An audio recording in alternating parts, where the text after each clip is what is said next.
सानिया 9 मई के बाद इमरान खान बजरिए अदालत खिताब न कर सके। दौरान समात एक लफ्ज भी बोलने की इजाजत न मिली। जानबूझकर नजरअंदाज किया गया।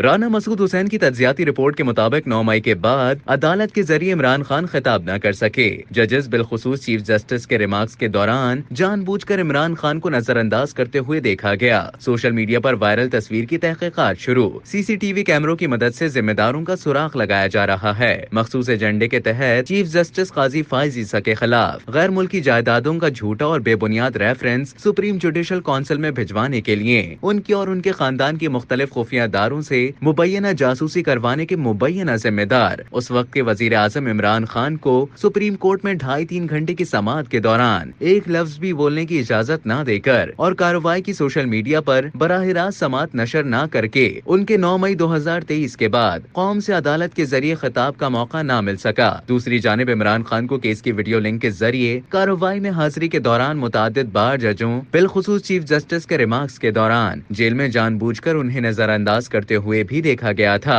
अदालत में केस की समाअत के दौरान इमरान खान की एक तस्वीर सोशल मीडिया पर वायरल की गई, जो उनके किसी हमदर्द ने कमरा अदालत के अंदर नस्ब मल्टीमीडिया स्क्रीन से खींची थी। ये अमल अदालती ज़ाब्ता कार के तहत काबिल ताजीज जुर्म है। जराये का कहना है कि इस पर तहकीकात शुरू कर दी गई है और अदालत में नस्ब सीसीटीवी कैमरों की मदद से जिम्मेदारों का सुराग लगाया जा रहा है। जो ही अदालती अमले को तस्वीर वायरल होने से आगाह किया गया तो स्क्रीन पर उनकी तस्वीर छोटी कर दी गई, जिस पर जराये के मुताबिक बेंच के रुकन एक जज ने इस हवाले से वीडियो लिंक चलाने वाले अमले से तफसीलात ली। इस केस में मीडिया, वकला और सियासी कारकुनों की दिलचस्पी और रश के पेश नजर 2 मजीद कैमरों में भी साउंड सिस्टम लगाकर सुनने की हद तक बराह रास्त कार्रवाई चलाई गई।